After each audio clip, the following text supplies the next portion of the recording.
Hello guys, so for today's video, it's Saturday. So bumisita nga ako guys sa aking lolo guys. So ayan, makikita nyo nagigitara guys si lolo. Mahilig siya mag-gitara kapag naboboard siya.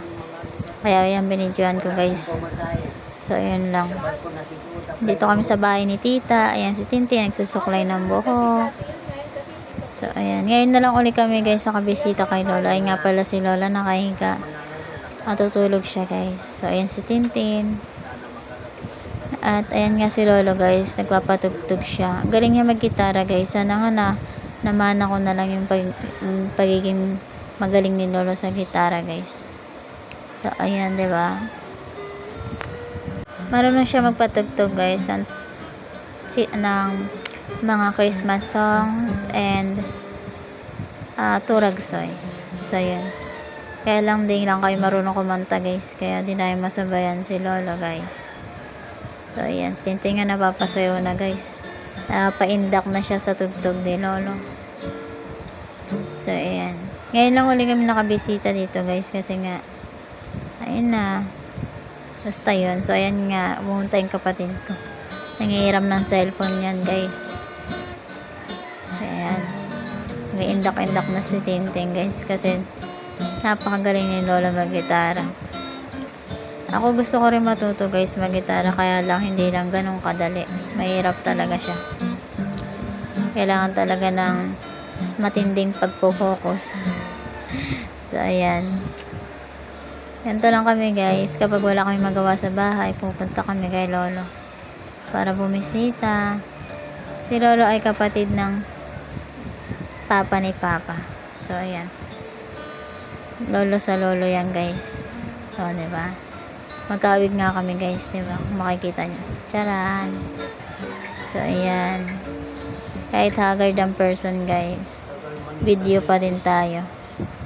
So, yung kapatid ko, inaantay yung cellphone. Sabi ko, hindi nga ako magpapayaram kasi ang tagal na ito mag-charge guys. Almost one day din tong naka-charge bago gamitin. Ewan ko ba sa charger ko guys, sira na ata. So, ayan si lola. Diba? Ang saya lang guys kapag may marunong mag-gitara tapos lolo mo pa. Kinukwento nga ni lolo guys yung mga pinagmula niya noon, kung paano siya natuto mag-gitara, ano yung tinutugtog niya. Kwentong buhay-buhay lang guys. Dahil wala kami magawa, kaya ayan, tamang patugtog lang si lolo. Di lang kayo marunong kumanta guys, kaya di namin masabayan. Tintin nga dito guys, natulog na oh. Diyan kanina gising na gising pa siya, pero dito ngayon sa tabi ko natutulog na siya guys.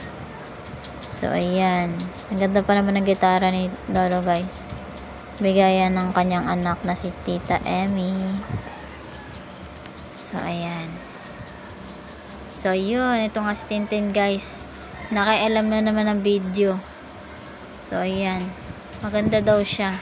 Si lolo ngayon napagod na mag-gitara guys, kaya umistop na. Ako naman ang papalit sa trono. Nagmamarunong lang guys, di talaga ako marunong, ewan ko ba. Sana lahat. So ayan, Tintin tamang daldal lang. Sana all marunong mag-gitara. Kung sino marunong dyan guys, suruan nyo naman ako. Kakantaan ko lang yung ex ko. Joke. So ayan, diba? Ang taba ko na guys after many years. So ayan, si Tintin tamang pagpapaganda lang. Oh, diba? Pak. Ito rin kapatid ko guys, so bababay ka pa. So ayan, ako na nga guys, binigay na sa akin ni lolo guys yung gitara. Ako naman daw. Oh, diba? Napakagaling ko dyan guys. Alam mo tinutugtog ko guys, mga ano yan, OPM song, diba? Lang. So ayan, nagka-practice pa lang ako guys. Sana balang araw matuto rin na mag-gitara guys, para may magmana man lang sa ano nila lolo, sa mga pamana ni lolo.